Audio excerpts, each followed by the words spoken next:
let's have a look where we stopped. And the last time in this online recording, we introduced into securing networks. And basically the goal that we face this time, I mean, previously the first 2 lectures were on how networks are set up, what the layers are, what tasks there are in the different layers. We also had a look into the basics of cryptography, so asymmetric cryptography and symmetric cryptography. Basically, either you have public key that you can share to everyone, and everybody can send you encrypted messages, and only you can decrypt it. That's the first option. But you can also, maybe I open the slides. But you also can use that to sign messages. So basically to verify that you as an owner of the private key sign a document and confirm, I don't know, that you have some, that you created it. What's important there is in the Crypto Essentials, that slides we finished last time, is to really have both aspects as an availability. So what we have is that the private key, here denoted with the plus, and the public key with plus and the private key with minus, they cancel each other out. And typically you hand out the plus, so the public key, so that everybody can use that to send you an encrypted message, but only you can decrypt it. But you can also make it other way around. So if you encrypt with your private key, then everybody can verify that it was created by you. So the question arose, so how do we know to whom a specific public key belongs? And this is where we basically ended up with the certificates. And the main idea, how do we verify to whom a public key belongs, is by having certificates. Basically, a person has to go to a certificate authority, show up his ID, I'm really Bob, and I have a public key, this is my public key. Then the certificate authority challenges this, so basically, please sign something with your private key so that we can verify with this public key that it's really connected. And then if you verify that you really have the private key corresponding to this public key and that you are Bob, then they create a certificate that you can hand out and show everyone, because it lists your name and it lists the public key. And everybody can look up Bob's public key then, so that any communication using this public key confirms that it is going that it is with Bob. So we had also in the last online lecture an example how this looks like. You can also do it live. I mean, it's so you open any site, Bingen. Am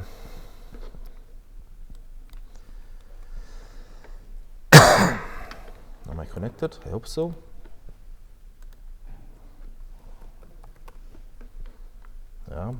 Yeah, Bingen is not performing well. So let's look at this. So connection secure. Then let's have a look at the certificate. And basically, here is written what is connected. It is the common name Graffi. So basically, the name, the identity is here domain in this case, because it's verifying that the public key belongs to this domain. It has alternative names, www.graffi.de, and the public key is here. So this is the public key. It is the exponent. In our examples, it was E, and this is N. So this is the public key. It's also telling what kind of algorithm this is, and then who issued it. And issuer is the company Let's Encrypt, or also called R3. And it has a serial number. The signature is using, so basically this Let's Encrypt signs with their public key, with their private key, that they verified that I'm the owner. So basically that the public key and the domain are linked. The signature could be probably downloaded here. We don't see the signature actually. And there's a validity period until when it is valid. Let me just see here the timestamp, and the validity is also somewhere. Yeah, here's the validity exactly. So now Let's Encrypt signed this document, and this is Let's Encrypt R3, and R3 has been assigned. So the public key of this is the public key of R3 of Let's Encrypt. They have also valid period, and they have been verified by this Internet Security Research Groups. And this is the certificate of the Internet Security Research Group. This is a self-signed document. So the Internet Security Research Group verifies that the Internet Security Research Group has this public key.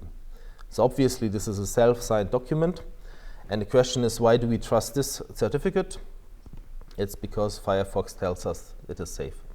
So there are only a few, let's say 10, 20 of such top-level certificate authorities that are considered trusted. And because they are trusted, there's a trust that they really verify and check in high details everyone they sign. So R3 has undergone a procedure of the Internet Security Research Group to really verify that they are in possession of this public key. And what did I do to verify that I have this domain? I had to put a specific file somewhere on that domain, and by this verifying that I am, as an admin, can access the whole file sets. And I think also I had to verify, put something in DNS that we will, to also put something in places that only administrators can do.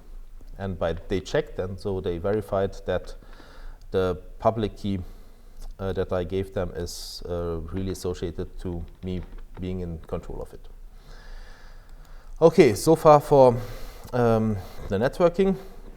So what did we else address? So we looked into how to address, so we started with the terminology on securing networks.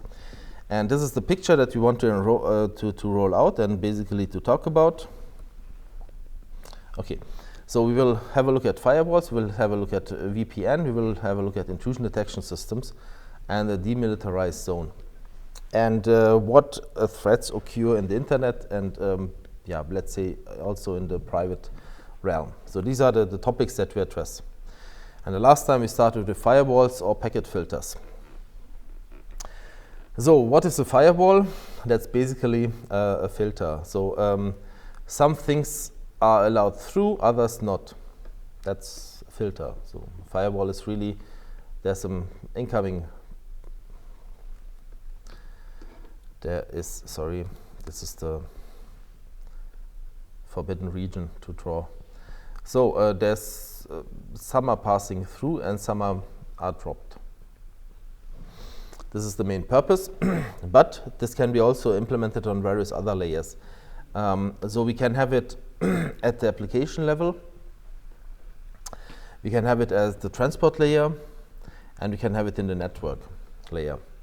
This is more the classical firewall, but we started with the application layer firewall, where basically all communication needs to pass a proxy. So this proxy is basically the communication partner that you interact with. So the client must be configured that it does not pass its messages to the original web server, but only to the proxy. And the proxy can make some changes. So if this is my request A, then it can make changes to it. So it doesn't have to be exactly the same.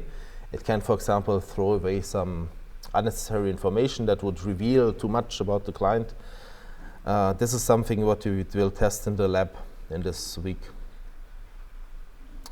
So, for example, what you can implement in this application layer proxy is that you can download any HTML but not JPEG images, that you do not send what kind of browser you use, or it is configured to be set all to the same, so that it does not reveal the variety of clients at the user side. Especially we will have a look at the squid proxy in the example in the lab that we will play around with.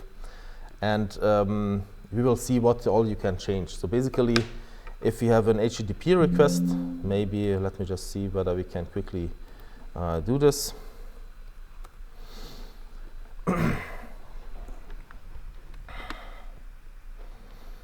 yeah. So let's send out a request to a website. No, not Graffi.de, Prof Graffi.de, which is not secured. Okay, then we have a look at what we sent, and here's our request that we sent. Yeah, let's do it this way. So this is what has been sent. So get / from HTTP version 1.1 host Professor Graffi.de, the user agent, for example. This is something that is telling what browser I use, what I accept, what language I use, what encoding I use.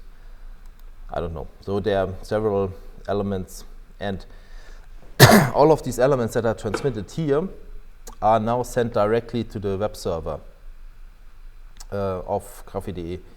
But if it would go through a proxy, we could change any element that is listed here. We could add further parameters, and this sometimes is used to especially, let's say, hide what browser you use, what kind of system you have behind, in order to conceal it.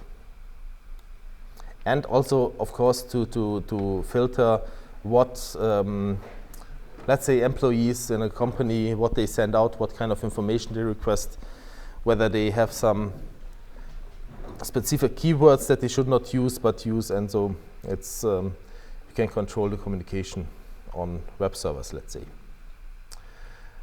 Okay, yeah, there's also one for SOCKS and UDP, but we had this already.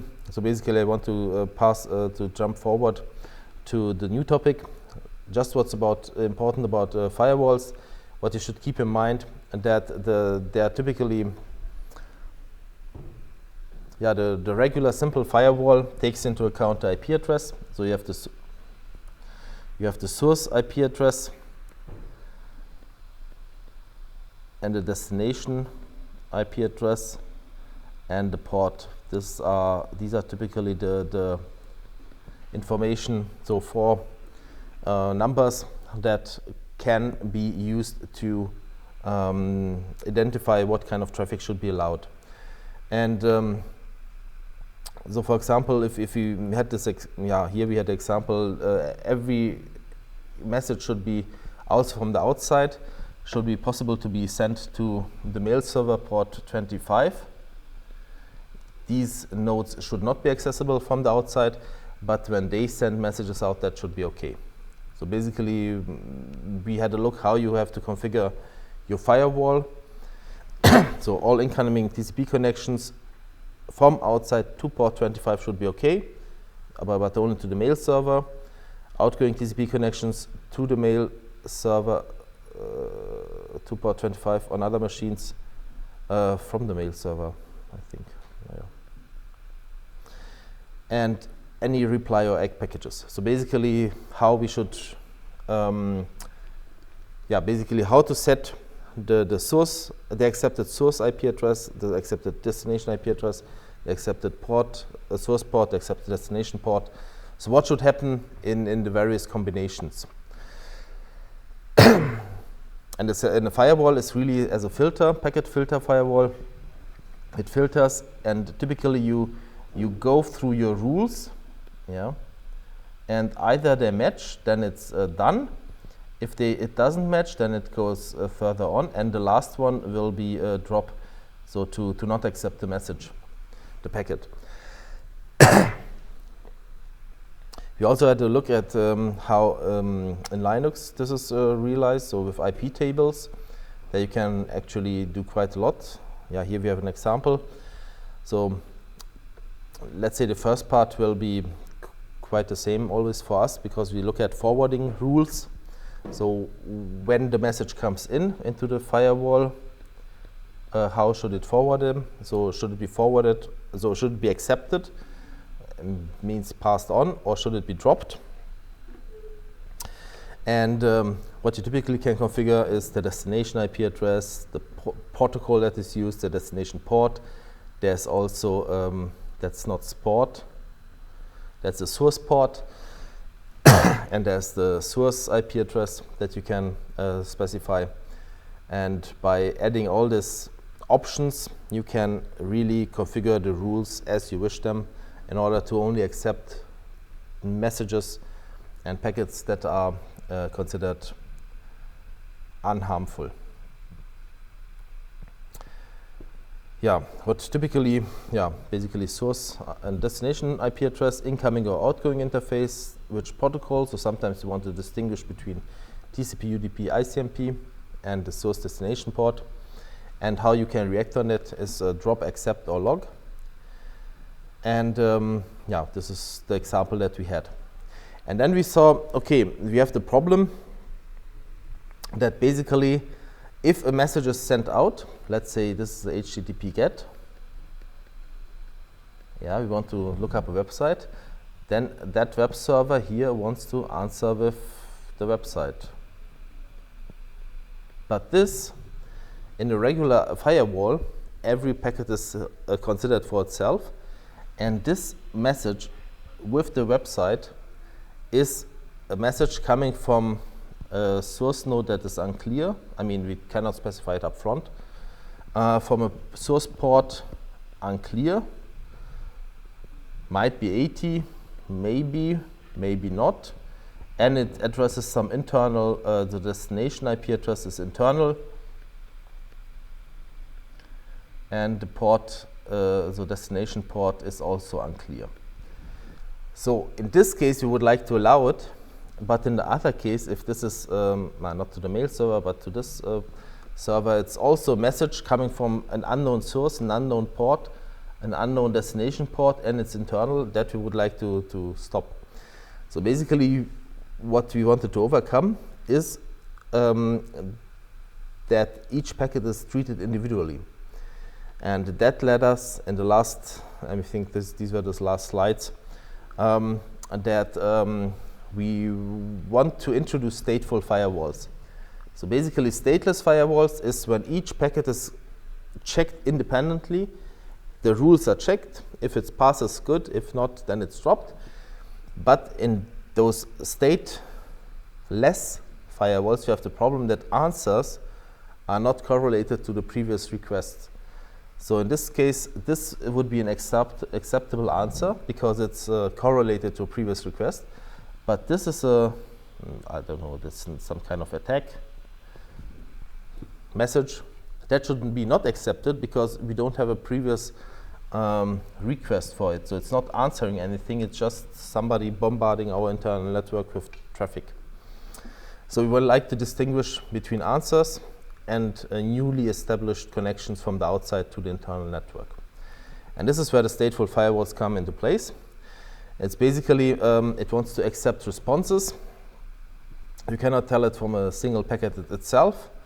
So what it does, the stateful firewall observes connections and especially learns and memorizes which messages and which connections have been established to the outside world, let's say from A to B, port X to port Y.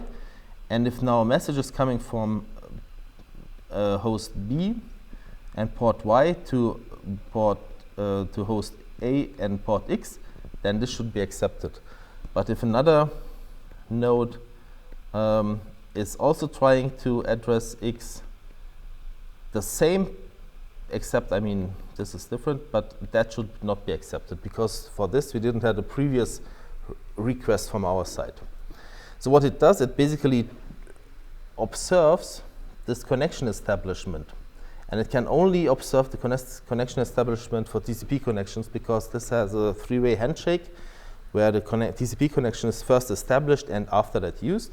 So what is typically done, if you establish a connection, you send, you go through this three-way handshake. This is the typical picture for it. So if A, it's probably, let's say A wants to establish a connection. It first says please synchronize in TCP, then syn and egg, and here only an egg. This is a typical three-way handshake in TCP. And if you observe the syn flag in a TCP message coming from internally, then we know, okay, we want to establish a connection to the outside world. If it's confirmed and open, so if the second syn comes, the firewall all observes this. So the first message goes out through the firewall, the second message confirming the opening of the network connection confirms it. So the firewall now knows, okay, these two nodes, A and B, have now an ongoing communication. So any message that comes from B should now be accepted. Yeah, so stateful firewalls, they memorize that message connections are established. And once A, or let's say B, closes the message with a fin, so the connection from his side, then no further messages should be accepted by the firewall from B. So it can keep track of the status of the TCP connection and consider it in accepting messages or not. Okay. Yeah, and with this we can basically now use also further elements. So what needs to be done is first to also configure that the module state should be used, and then we can use the state established when the TCP connection has been established previously, invalid that it's not existing or related. This is some kind of special rule. If some of the protocols, they create on a specific port one connection, but that implicitly means that also another port, there should be some other messaging going on. That's very protocol related, such as FTP uses this, but typically this is only to be used. So, and in this case, what would happen is we flush, this means flush, so to drop, to delete everything what was previously there. The default case should be to drop if no other rule applies. If the connection establishment comes from the outside to a non-existing TCP connection, then it should be dropped, so because there's no ongoing TCP connection. If the network, so this is the internal network to outgoing, that should be all accepted. So all internal messages should be able to go out. And now it's the interesting part is, so if there's a message for our, I think this is the web server, the SMTP mail server, from outside to inside using TCP to the mail server protocol, I mean port 25, then it should be accepted. So from outside our mail server should be contacted, and it should be all traffic from addressing our internal machines coming from outside, all traffic should be accepted if it's related or established. So it's if it's belonging as an answer, as a reply to an ongoing TCP connection. Okay, so far this was our latest status, I think. To summarize, they're quite powerful, so you can really configure many cases and match it to your needs, but are also quite complex. So more CPU intensive, might slow a little bit the traffic, not really that problematic. Is often combined with the network address translation that we will have a look at on the next slide. And generally the rule, the recommendation here is to better be more restrictive than open. So the best would be to first start very restricted, and then to open up slowly if you notice that some previous or the desired traffic is stopped. So why is this combined with network address translation? Do you know what network address translation is used for? NAT? What's NAT?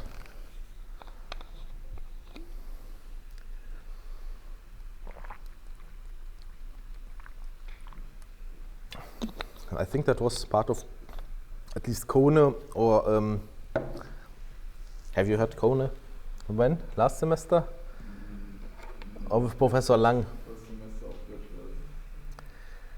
Okay, with Klaus Lang. Okay, yeah, then. No, he was also very good. So, okay, what is NAT? What is the network address translation?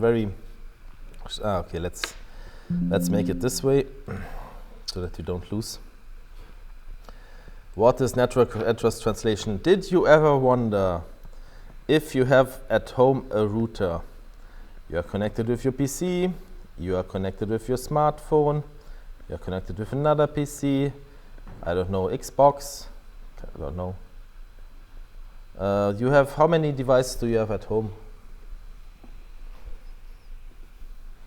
10, 20, 100, 2, 3? Okay. How many public IP addresses do you have through your router? One. Public IP, 1. Internal IP, yeah, depends. 1 PC, 1 smartphone, 1 Xbox One. I don't know what. So 2, it can be also 1, I don't know, 200. It's a little bit unrealistic. I at home have nearly 100 devices connected to the Wi-Fi. So now you send out a message. You want to visit TH Bingen. Your IP address is 1, 2, 3, 4. You have here your website, your client, your browser, and your browser uses as source port. Let's say your PC has internally the IP address 192.168.0.5. Okay, and port, I don't know, 2000. And you send out this message, I would like to visit, so please give me the site. This is, I don't know,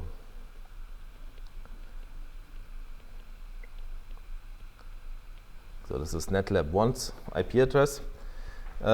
This is a website IP address. This is the port under which we can access the website. So we send out with this IP address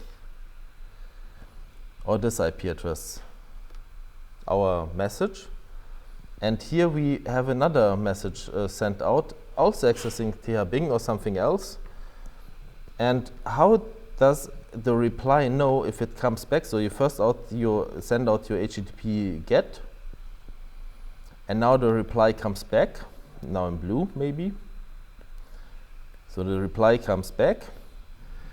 Which of the machines should get the reply? So which IP address did we use as a source address on our HTTP GET? What do you guess?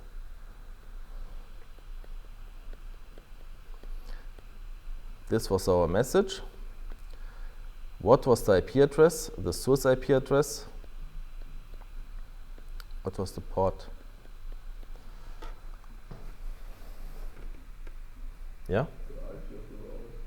Yeah, we have to use the IP address of the router. Why should we use the IP address of the router and not the 192.168.0.5? Because that's internal and you need to get the back-to-back. That's right. So there are some IP addresses in the IP range, such as 192.168. That's private, so everybody can use that in their local network. Or every IP address starting with 10, I think. That's also private range. So basically, if you would have these 192.168 in the network, in the internet, somewhere ongoing, that's not routable. Everybody has that, so there's no unique point. So we have to use the IP address of the router. And so now the IP address of the router sends out this HTTP GET message, and now the reply comes back.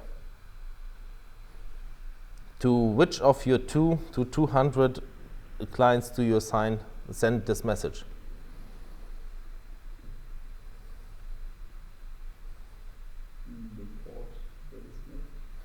Yes, this is the only information that you have, that you can use to allocate to which IP address you send it.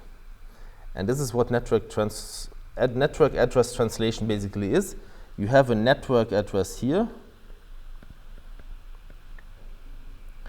private, and you have a network address, I think address in English with 2D. Or is it 1? Yeah. 2, yeah, address, and this is public. So, and you need to translate the private address into public, and then you need to memorize who was sending this message that now I'm expecting a reply to. And this is the network address translation. It hides the internal address from the internet. To do this, the net router replaces the source address in the outgoing packets with its own. So basically, if this is the this is the private IP address, this is the public IP address. So public. So the message that comes in here from the private is replaced with the IP address of the router, and not just that, we also replace the port number. And the port number is replaced in order to allow us to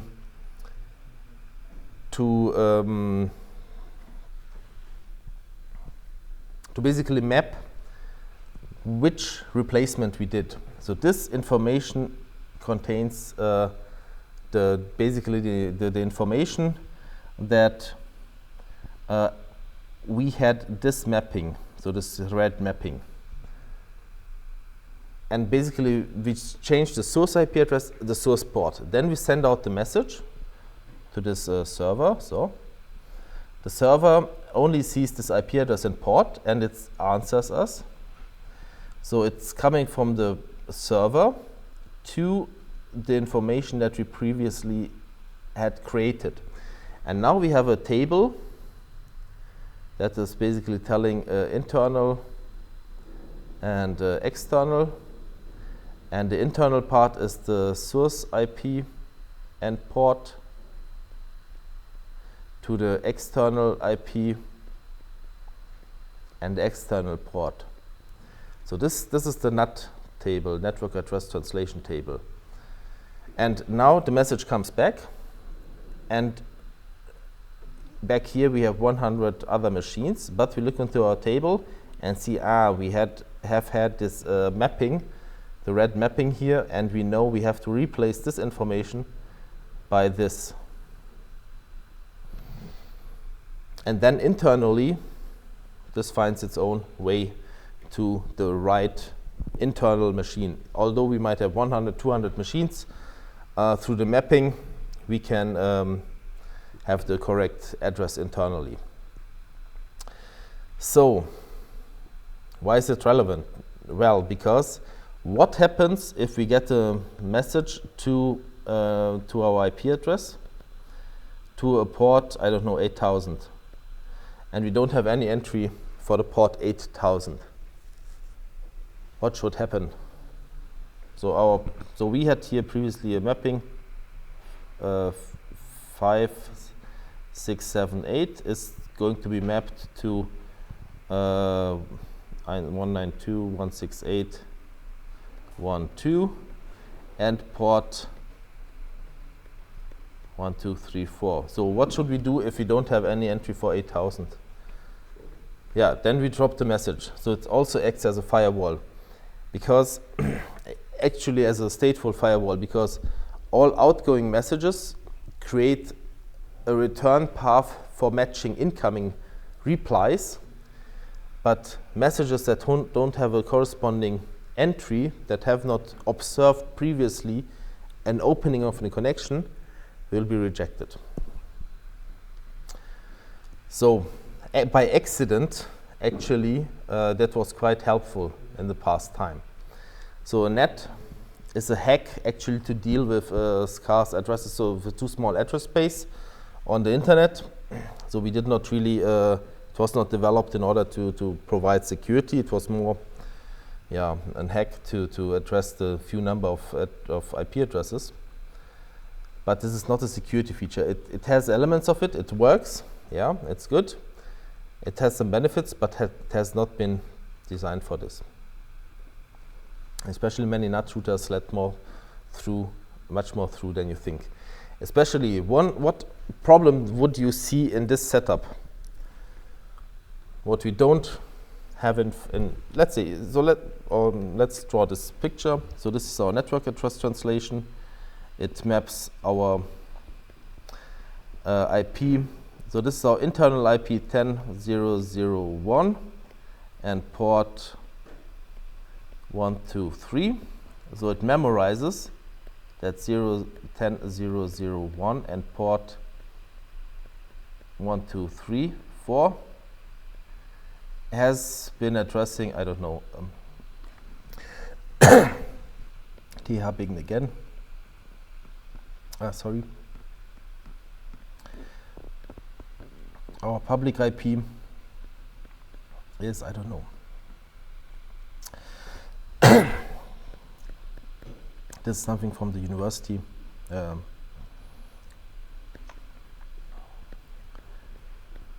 And the new port becomes, I don't know, 8001. And we have been addressing maybe this port, public port of Google. So basically we have learned that the mapping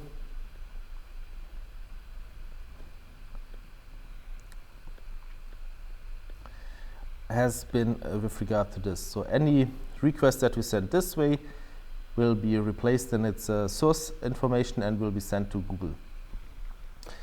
What problems do you see? I mean, and obviously all answers coming back addressing the same IP and port combination will be forwarded then to our machine. Any problem that you see? Yeah? Maybe there's no mechanism that checks if the request is from this specific source, but can be from any source incoming. So there's no verification that the reply from, yeah, exactly. So everybody can use this. So there can be also evil IP. It just has to know, oh sorry, what IP address is to be, what IP address is open, what holes are now in the net, and can send messages to it. And the stateful firewall also checks the sender. So who is in the TCP connection on the other side? And NAT does not check who is on the other side. Okay, let's carry on. What also sometimes happens, if it's about filters, so now we are a little bit going away from the firewall and more to transparent proxies. That's more, again, application layer firewall. Yeah, maybe. Yeah, this transparent proxies. So we have had this application layer firewall, the proxies that you can configure in your browser where you specify all my HTTP requests should go to this proxy, and this is the application layer firewall. It should check my requests and the answers and send it on. But this is an explicit proxy, what we talked previously about. But you can also have transparent proxies where basically you assume that you connect to the web server, but the firewall itself redirects, so basically it replaces the destination address and the destination port to a transparent proxy so that you don't learn about it. And then it filters its content and forwards it on to google.com, and google.com answers back. It is then forwarded this way again. The transparent proxy again creates, does its filtering, and you think you are communicated with directly with google.com, but you are not, because the firewall is redirecting the destination. So the proxy pretends to be the web server so that you don't notice that it's actually not. It finds out to whom it wanted to read. It can request the appropriate data. So basically, so the firewall helps the transparent proxy to become man in the middle by the firewall redirecting basically the traffic flow by replacing the destination IP address that you want to connect to with the transparent proxy. And to you, it will not, so it will not be too visible what's happening. Yeah, maybe to ask you in this context. So how do you make sure? So what risks can occur if something is happening, something like this is happening? So what problem can you see?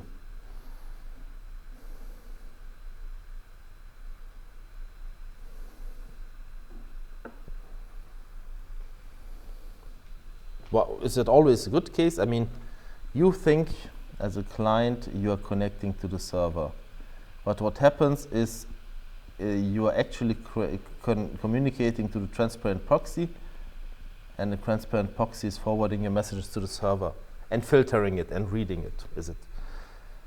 Yeah. So normally in the first place I would say it's no problem because you have encrypted communication. That's the second step. So if we don't have encrypted regular, if you have regular communication, then transparent proxy can read everything and change everything, but you already had the right solution.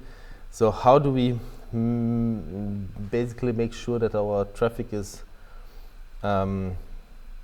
secured, let's say confidential and integer, is by encrypting the messages to the server. So everything that you send is encrypted. How would you encrypt it?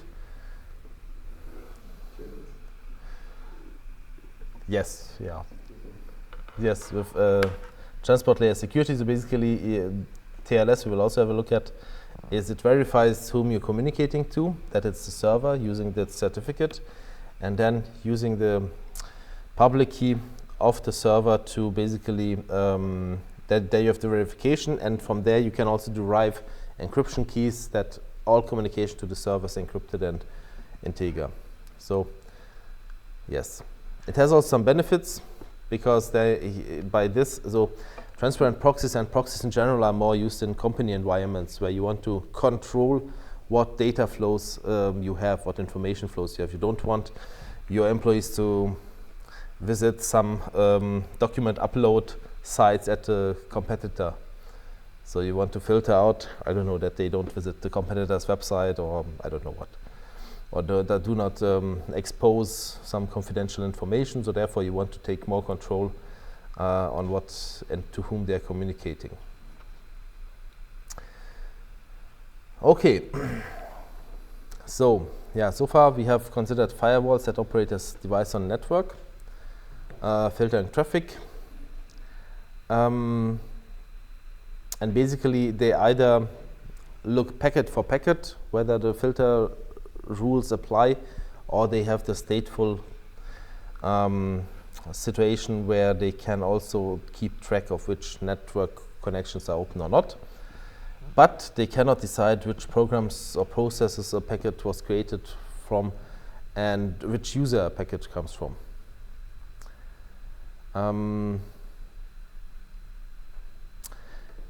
So that means, what does it mean? So that means we have and the firewall is operating in a network. So if this is A, this is B, and we put the firewall in between, then we can check all traffic going from between A and B and basically decide based on port numbers and IP addresses and whether the connection was open or not, whether the connection is allowed to pass. Then we also had a look at these proxies, which basically filter the request that A and sent to B and the replies that B sent to A. And both are somewhere in the middle. So in the network, they don't know what's happening on A, on B. They don't know, I mean, whether the website was requested by, let's say, your browser or by some other application. It also cannot check who you are, whether you are allowed to open the website and maybe allowed to you, or if you are not allowed to open the website, to block you. So what the next point is to have this host-based firewall. It's basically a program on A that basically checks who the user is, which programs are running, whether they are allowed to run. It's something like a virus scanner, but more control program on what programs you are allowed to use and who's allowed to open which programs and so on. So we will not at this time go much more into that detail, but obviously the recommendation is to apply everything, so both in if it's necessary. Some general guidelines. Better to allow too little than too much at first. So too little is noticeable. If something's not working, then you can still extend. If you were too deliberate and too few rules and everything is allowed to pass, then you don't notice that it's too much. So basically, basically it's better to start too little, too constrained, and then to extend. First configure as tightly as possible. Only what's guaranteed and absolute must be open. Test if it's working. If it's not working, check the firewall logs, which packets are blocked, and then extend it. Try to find the rules against that. Think about it. If it is working, and only if no security concerns. So basically, yeah, obviously just start with something very tight that only lets that through what you want, and probably only 80 or 90% of it. And if you see you still need to be extending, then you can still extend, but don't start too generic. Also, don't trust your capabilities too much, because yeah, protecting a system is always more tricky than to attack it. So if there are, I don't know, if there are 5 loopholes, 5 holes in your system, and you focus on fixing 3, then still there might be one passage to address. So the attacker just has to find one viable attack path, and you have to defend against all of them. Yeah, I never trust others too much, especially if you copy recommendations from the internet. That's also, you should always verify yourself, and you should also, even if it's AI generated, ChatGPT or so, also check that. Okay, let's have a look at some ports, how to examine and verify network firewalls. So typically what we, let's say we now take the perspective of a security engineer that wants to verify the quality of firewalls and what applications are accessible, what paths are doable. So typically what you want to do as a tester, not as an attacker, to find open ports, to understand which applications you can reach, probably also to determine properties of the computer or software versions. That's also sometimes available. So let's say there's on one machine A, it has under port 80 some web server, port 25 maybe SMTP email server. And now from outside there's some kind of tracing, some scanning. How can we identify which ports are open and what kind of programs are behind them? Any idea? How could we identify which applications are running? What kind of processes have open ports? How do we, any first ideas how to check this?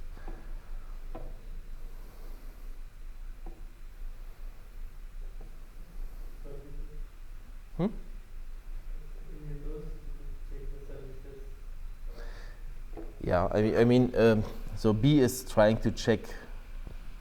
So from the outside, so A of course can check on its own what kind of app processes it has, but how can B check it? Yes? You send a test request and get an answer. Yes. So if you, to make it more generic, if you send a message and you get a reply, then there's that small hint that the port is open. Also, so with UDP that would be the case, because UDP doesn't establish a connection, you just send a message, and if you either get, by random lucky guessing, to be protocol compatible, the very valid answer, that's good. Or if you get error message, that's also good, because you learned that on this specific port there's something ongoing. And in TCP,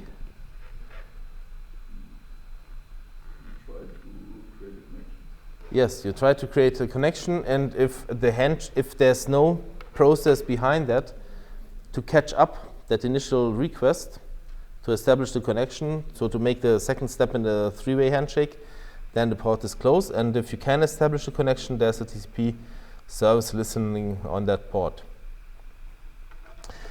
And depending on what error messages come or what kind of information they reveal, you can learn which application, which process is running, and also maybe in which version.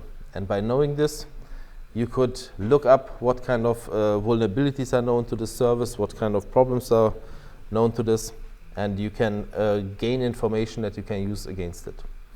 So one popular tool there is Nmap. This is a port scanner. Basically, what you can specify, you can specify which IP addresses it should send messages to, and which ports should be tested. So by this, you can create a list of available network services in the network you are in, and this is really a program that grows more and more. So we'll also have a look at it to identify. Yeah, maybe I think in the lab number 2. So not this one, but the next. We'll also pick it up. So it helps you to identify open ports. It's not even showing up in many log files, because especially in TCP, what you can do is you have this TCP handshake with you send a SYN. They send back a SYN and ACK, and then you acknowledge it as well. And this is the three-way handshake. This is, let's say, if this is the attacker, and this is the victim. I mean, in this case, probably there's no really a harm done, just finding out which under which port the victim has some services running. So if the attacker sends a SYN message and the victim sends the acknowledgement message, and instead of acknowledging it, the communication is terminated here, so that basically the connection did not establish fully, or it's running into timeout, then the connection was not established. And that's why it might not be in the log files, it's just random noise. So you can use the stealth scans to identify which ports are open there, but really also how the responses are. So Nmap comes with a lot of libraries that really know how the protocols interact and what the different protocol versions, how they reply. Also, there's really various information that can be derived. So we will see this in one lab. Basically, what you might get out of it are running programs and their versions, and you can also scan the whole network. But also, as it's said here, only in your own computer, you should try it, and some networks consider it as hostile to run this kind of port scans. How does this look like? So here, for example, if we scan a domain, a host basically associated to it, then we get what kind of ports are open and what services are behind that.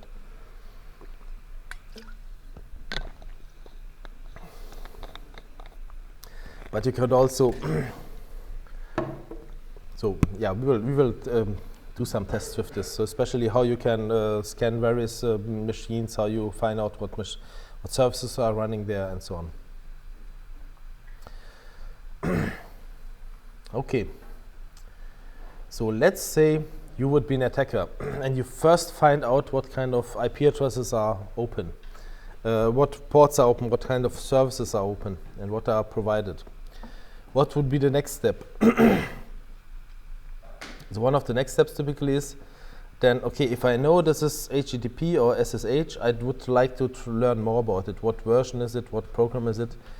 And they are so-called vulnerability scanners. So what typically the attackers do then is to use that knowledge in order to apply and feed it into these vulnerability scanners that bring databases with known vulnerabilities, especially to programs, so processes, according to their version number. So typically, if this kind of port scanning is connected with vulnerability scanners, then you can automatically test which processes are running, which versions, and which vulnerabilities are known to it. And obviously, this is some kind of using it for your own machines to find out information that attackers could also find out is beneficial. So if you use it to protect your network setup against potential misuse, but obviously it's not allowed if you use it for finding vulnerabilities in other people's networks. So always be aware of what you do. Yes, and some of them are for observation, so for detection, so scanning only vulnerabilities. They point then out what kind of information they found. And some, such as Metasploit, is also coming with the exploits themselves. So to be also able to directly run potential malicious code. Yeah, I'm not sure whether we will have this in the lab, but at least the scanning, that will be part. Okay, so what can we further do? So filters and firewalls, that's one step. But what else should we do? So what we, for example, up to now had is not really, it's just about this meta information, the source IP address, source port, destination IP address, destination port. And we had the opportunity of these gateways. So basically traffic that explicitly has to be specified at your machine to send it to the gateway to check for valid or invalid data. How would you do that with, do you know how virus scanners work? Yes? I think they search for specific patterns that were defined before in the database and then check them against. Exactly, yeah, very good. So they are typically, so it has two options, either the signature base, so basically where there's a database with known patterns, especially in the firewall world.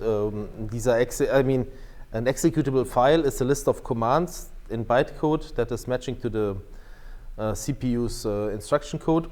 And if you have specific commands in a specific pattern, and you scan the executables for this pattern that are known to be harmful, you can basically identify them as malicious. And there's a big database with lots of patterns that is looked for. And one following idea for networks is to also introduce something like this. So basically what we also want to do is to detect if our network is under attack, but in contrast to virus scanners where the executable is checked, we check the network traffic. So we observe the network traffic and we look for known attack patterns. And we log anomalies and so on. And if we detect an attack, so if there's a matching with the signatures that we know, then we raise alert and contain the network traffic and so on. So we can basically stop that specific traffic flow, can inform someone, and this is basically copying the idea from the virus scanners to the network world. This can happen on the host IDS. So host intrusion detection system, so it's basically if this is machine A, then there's this IDS running on the machine and all incoming packets are basically filtered and verified and checked whether this is malicious or not, looking for specific signatures of malicious data or malicious traffic. And you can also have, if this is the network, somewhere in between this network intrusion data detection system, which checks all passing traffic for potential risks and malicious signatures. So this is the so-called network intrusion detection system. We will have a look at this soon. So, and then there's also the network intrusion prevention, so the intrusion prevention system, which basically checks for signatures and not just alerts, but also as some kind of integrated firewall, which with forwarding intervention and so on, so that it prohibits that malicious traffic is going in one direction, not just dropping it, but decides where it should go to. But this is what we will focus on the intrusion detection systems. So what does it do? So first of all, again, here as well, we have stateless or stateful tools. If it's stateless, then every packet is considered individually. Every packet is looked for specific signatures from a database. And if it's stateless, and if it's stateful, then we also observe over the whole connection or session whether there are some patterns that might be considered malicious. It is very similar to the firewall. I mean, it's also filter eventually. The firewall had the source port, source IP, destination port. It had also which protocol, so 5 fields that it looked for specific patterns, and either it let it through or not. Now we also look into the packet itself, the payload, and observe it, and based on that we either log it, we trigger an alarm, we let it go, so let it forward, we initiate some countermeasure. But basically now we are looking into each payload, and very similar to looking for signatures in antivirus software. So let's introduce one of the programs that are quite popular in this domain. It's called Snort. Maybe to show you an image to that. Yeah. Snort is typically depicted with this pig, and because it's snorting or basically with its sensor capabilities, observing every packet and trying to look for some patterns. How is it set up? So what kind of rules do you have? So here we have the action at the beginning. Okay, it doesn't matter. The protocol, source IP, source port, direction, destination IP, destination port. And then all what is in the message. So let me just see. So this is the necessary part. So you can also implement with this some kind of firewall, but typically in the message part, so here, this is where all the magic typically happen. Let's have a look at some of the examples. Here I have an example, so that we can read it. So basically, what do we see here? Sorry. No.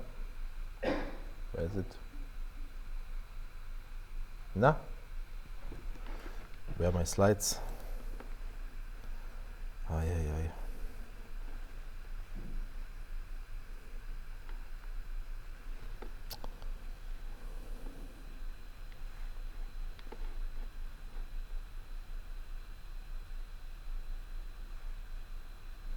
Okay, sorry, I have it on the wrong one moment. I have to take this and I have to put it there. So there we are not there yet. So first of all, sorry, we are not there yet. We are not. That was too early.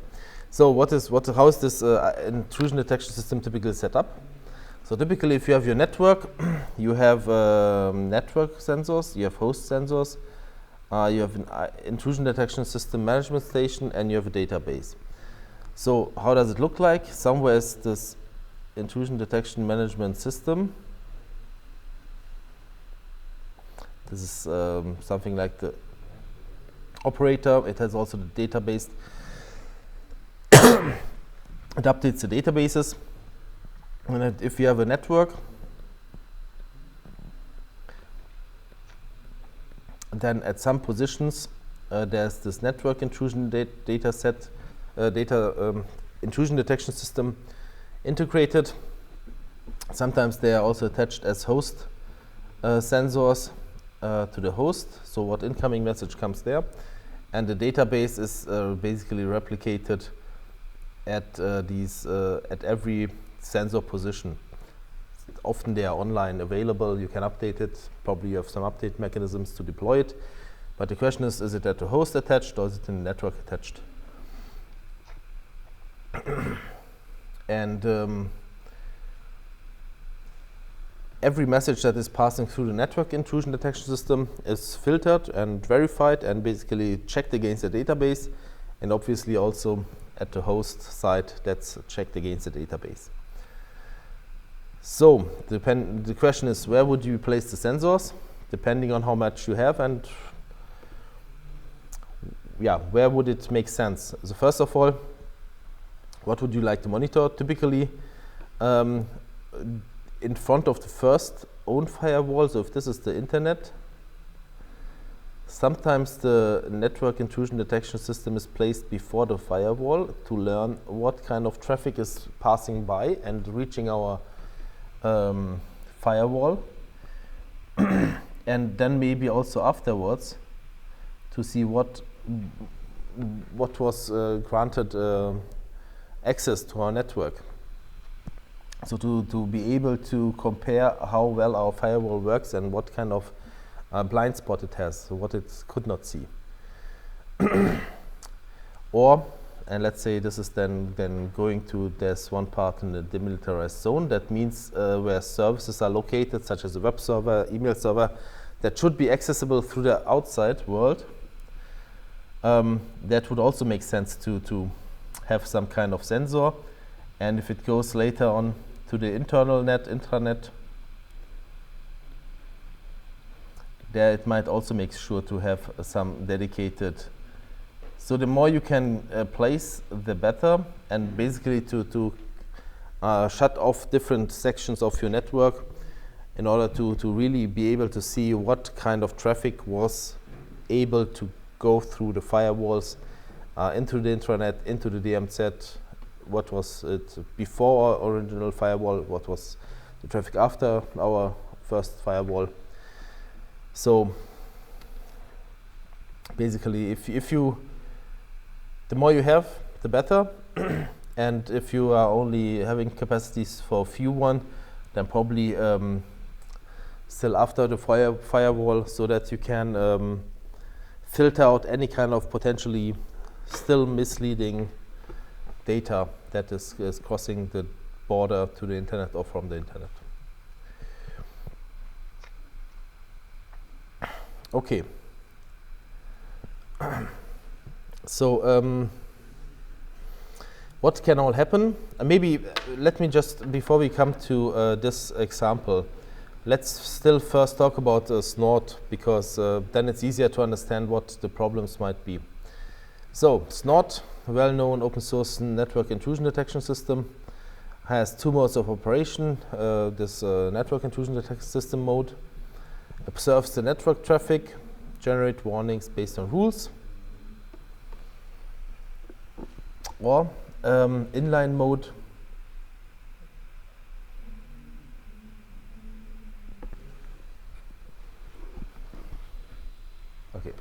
or an inline mode that's working via IP tables. So when IP table is anyway opening the packets and processing it, then it is also looking into the data itself. So it can change from within the IP tables the contents of the packets and take influence as well. It doesn't matter, not so. The main purpose is in both cases the same, to look for patterns in that traffic.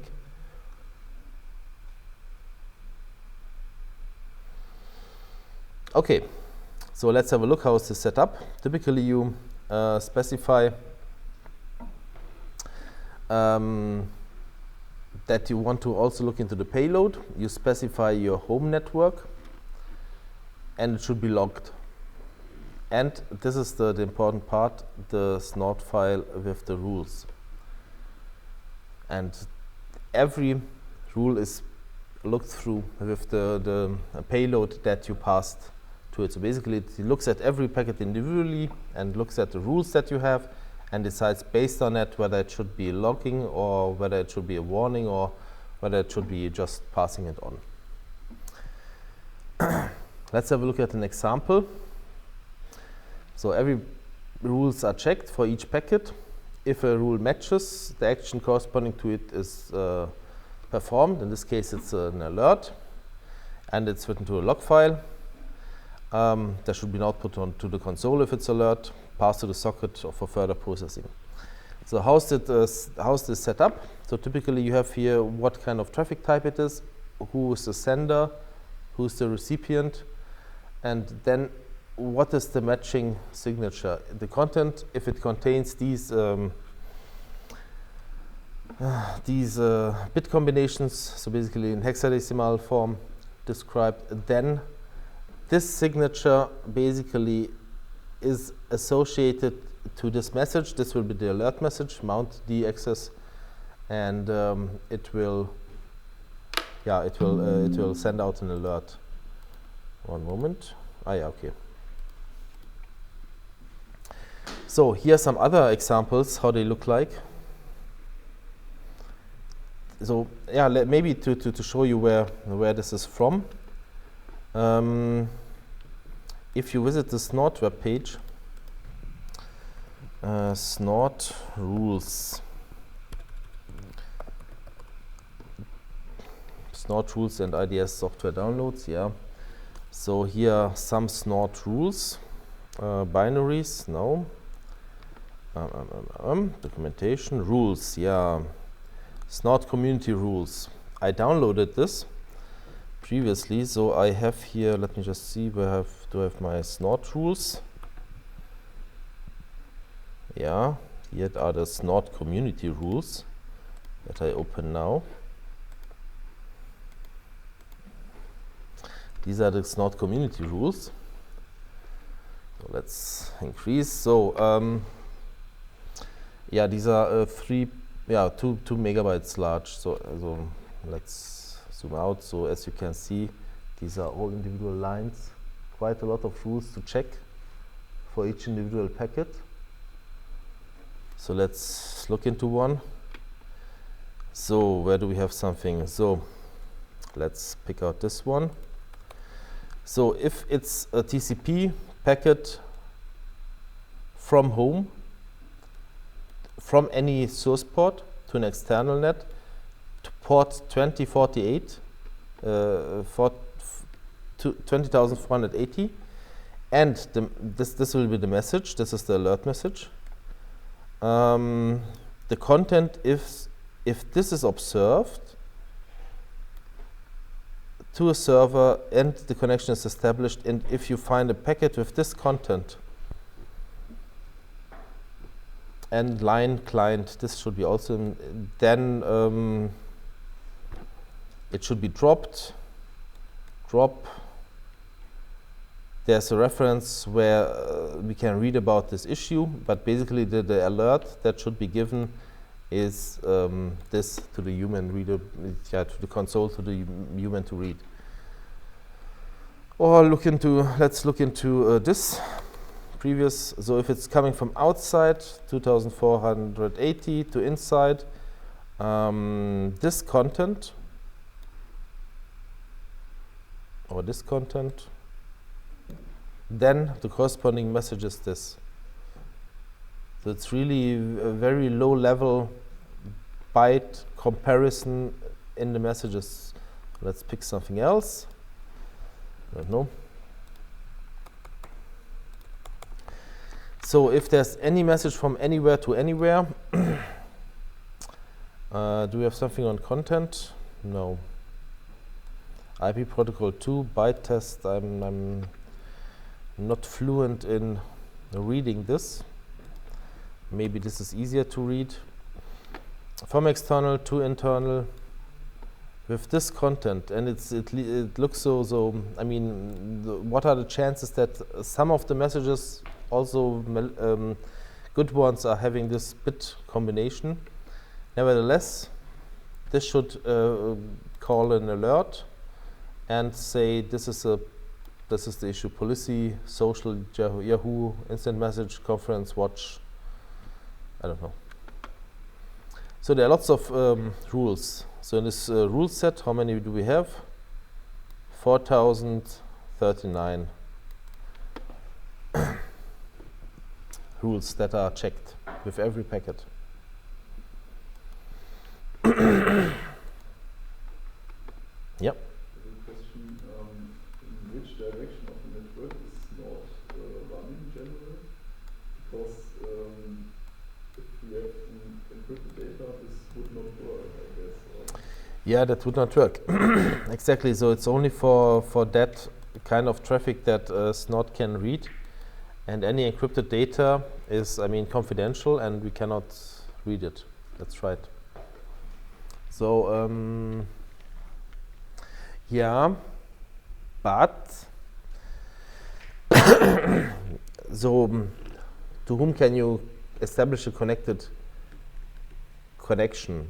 So either you have some kind of certification authority that verified for, let's say, malicious content to hand out certificate that your specific machine trusts. So if you go over through the browser should trust some institute that verified also the potential malware spreading website that you are visiting.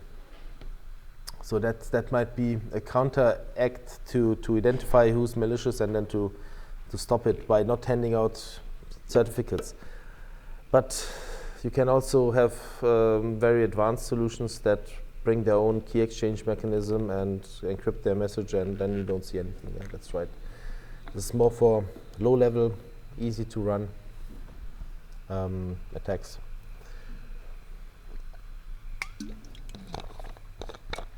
Okay.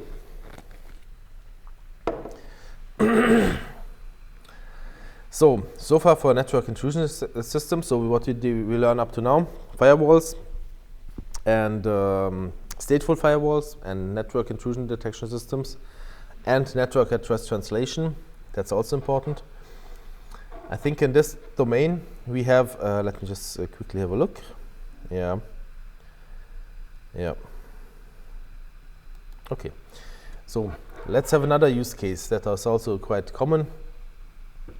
Let's suppose there's a company, organization that operates multiple branch offices, and they all should be able to connect to each other. So we have here the network branch, the home office worker, network branch A, network branch C. Here's some internet in between. And this machine should be able to use, I don't know if here's a printer. It should act as if it would be in the same network, but in between, here we have the malicious internet with any potential malicious participant. But still, the question is, how can we connect these networks in order to create a seemingly one local network with the accessibility of services and devices on these other branches, although here in between there's lots of malicious internet with potential attackers. So we'll look at any ideas? What could we do? Any term that comes to your mind, how we can connect remote branches as if they would be in the same network? Yes, so to create a virtual private network, and we are looking into how this can be done. Obviously, laying on our own lines is not viable, expensive, not always possible.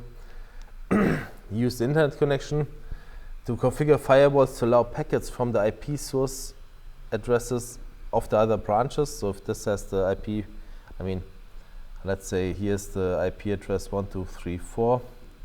Here's the IP address 1567, and here, I don't know, 1999, I don't know. So, and if you would say all packets from 12 should be able to pass also here, and from 19, obviously, even if we have unique IP addresses, let's say that's already a problem to get sufficient many, or if we say this general IP address, and behind there are lots of NAT, network address translated internal machines, they should be accepted.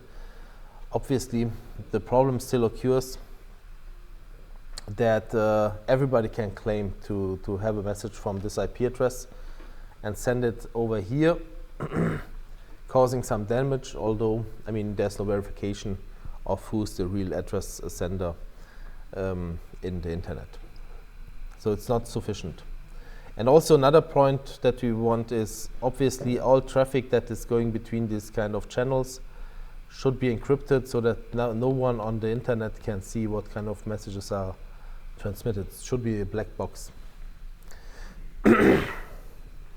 So next time we will look into this virtual private networks. Basically the main idea is that your machine gets a virtual private network interface, and every message that you send out over the virtual network private network interface will be magically arriving at the other side.